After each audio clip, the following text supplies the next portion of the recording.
Hi, welcome to TNC Talks Nonprofit, sponsored by Methodist Healthcare Ministries. I'm Scott McAninch with the Nonprofit Council, and if you don't know by now who we are, our organization supports, connects, and strengthens the executive leadership of nonprofits in our community.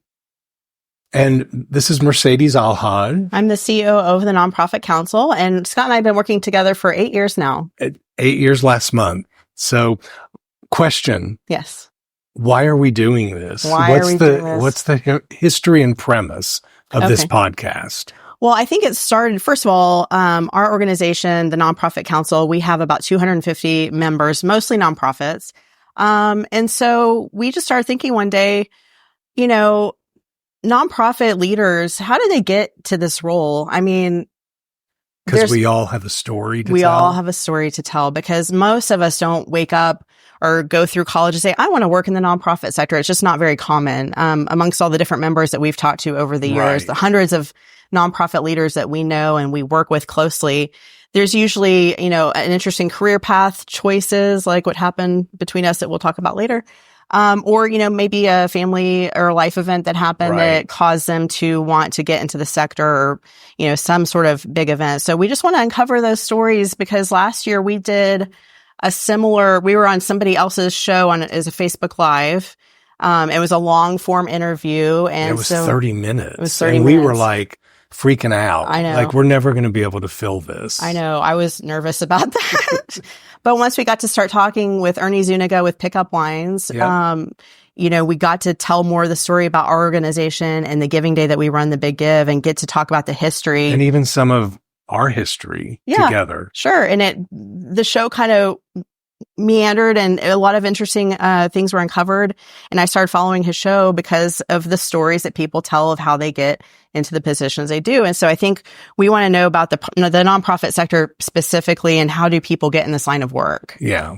So that's the premise. It is. So hence we're talking nonprofit. Yes. Leaders. Yes. And I do have a story. I come from a corporate background, marketing and promotion in TV and radio for 22 years.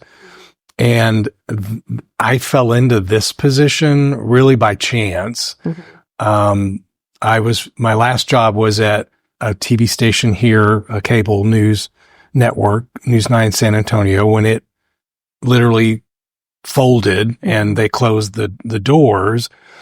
I was out of a job and it was either find another position here with a limited market, for TV stations and, radio, or look elsewhere and move again. And, I just didn't want to do that. And I kind of was tired of the TV business. It was How long were you in the business for? 22 years. Wow. And when I started, it was the station was owned by, a gentleman and his family. A local And presence. so, a local, family. And we could do what we wanted promotionally. We could make our own promos. We could, design our own billboards, whatever. And as time went on over those 22 years, corporations started buying up the media outlets and it was less creative. It got more corporate. Yeah.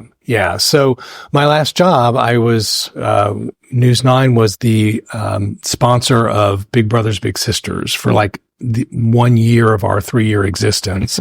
So we would cover all their events through the news because we were a 24-hour news channel. We would do promos for them. We sponsored a float in the night parade at Fiesta. So things like that. I got to know the CEO, Beth Myers, very well. Okay. And when I lost my job 2 months later, she called and she's like, what are you doing? And I'm like, I don't know.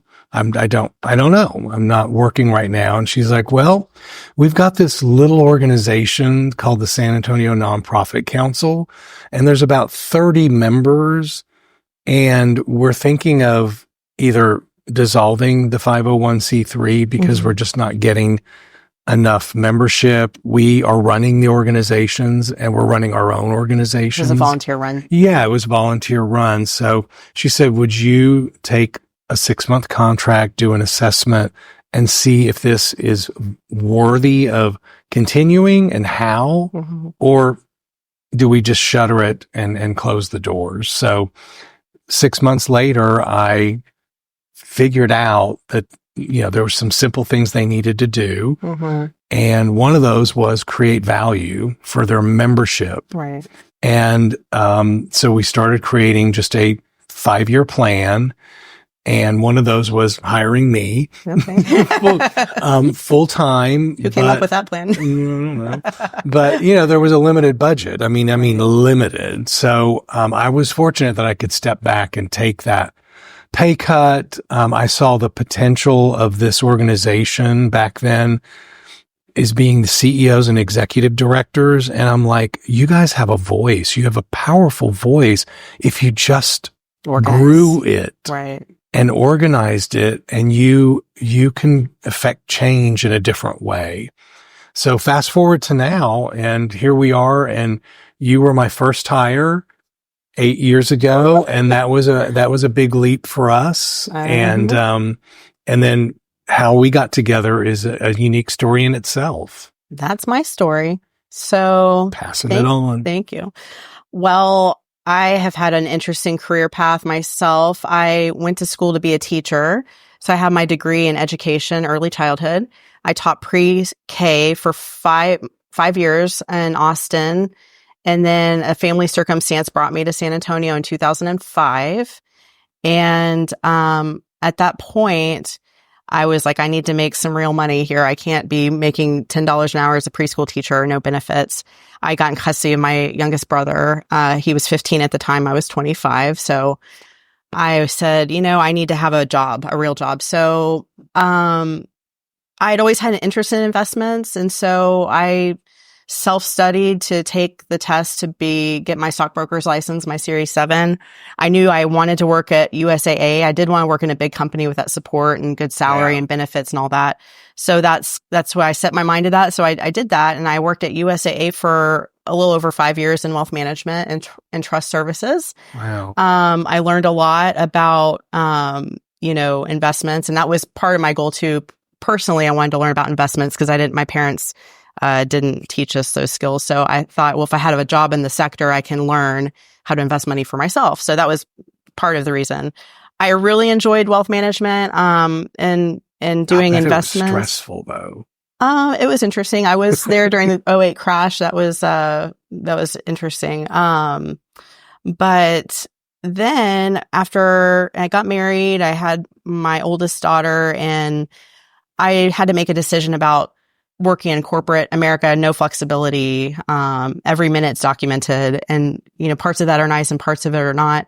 So I made the decision to leave USAA and just take a few years off and focus on raising my daughter. Mm-hmm. And then I got an opportunity after my second daughter was born. She was a couple years old. I had the opportunity to work for a municipal bond firm out of Houston.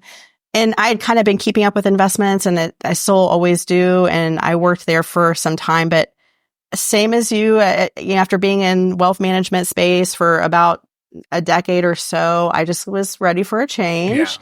Yeah. And my husband had sold a business, and I was helping him facilitate the sale with a CPA firm, Shriver Carmona. And I think they were called something else back then. There was another partner that's no longer there. There was. It was, yeah. Carrera? Yes. Sure. I think STC. So I was attending meetings with my husband to help with the sale of the business, and I met Chris Carmona, who is a very good friend of the Nonprofit Council, probably one of the original business members. He was or is.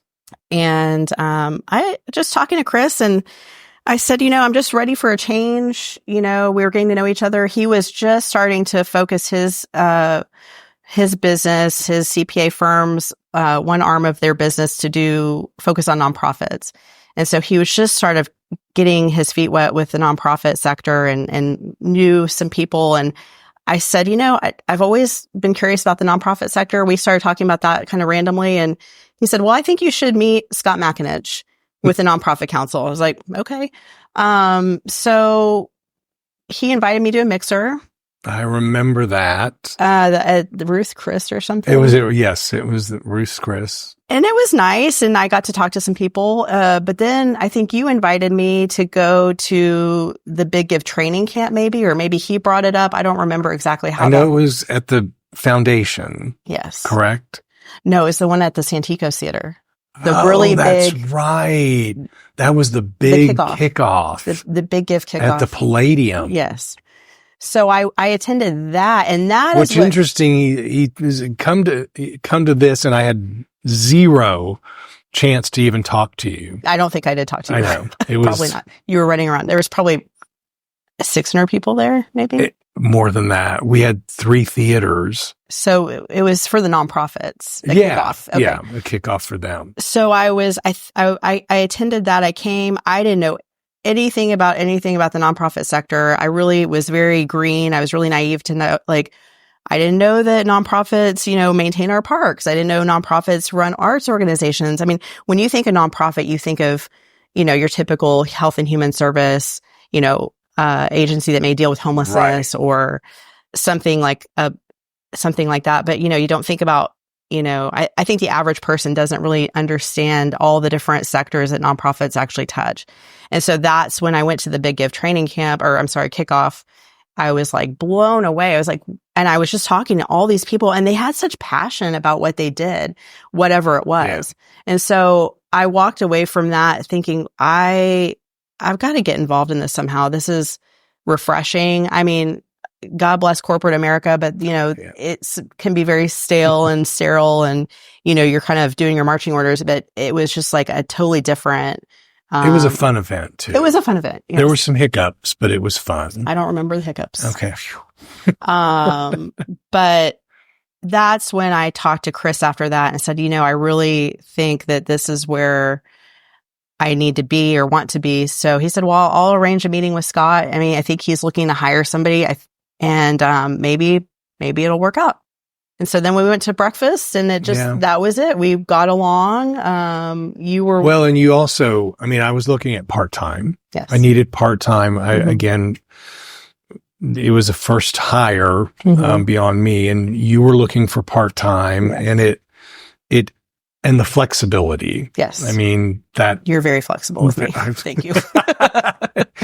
When kids get sick, and I don't have to clock out and clock in and all that. And that happens. And it all worked out. And, we were able to bring you full time a couple of years later, I think.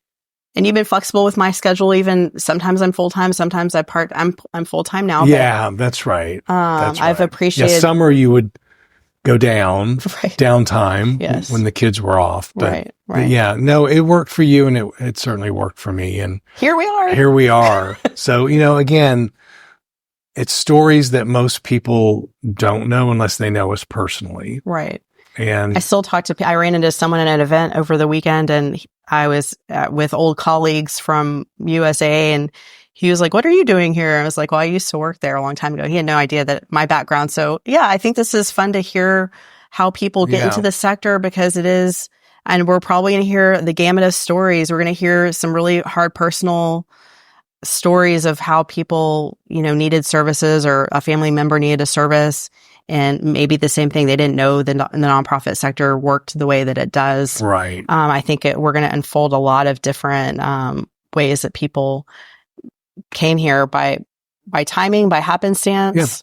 Yeah. Because it's not like I went to school to study nonprofit. I was with you. My nonprofit experience was, oh God, they want another promo to run. They want coverage. They want us to be a sponsor. That was me on the media side. Right. And now we're on the side where we're putting our hand out. Would you please cover our event? But yeah, so there's no shame in the game. There's not.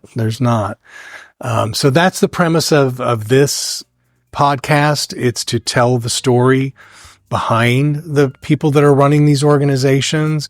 It's TNC Talks Nonprofit and our generous sponsor, Methodist Healthcare Ministries. We appreciate their support, and we hope that you will join us monthly as we navigate some of our members and bring them in as guests and hear their stories, because we all have one. So That's right. thank you all for joining us.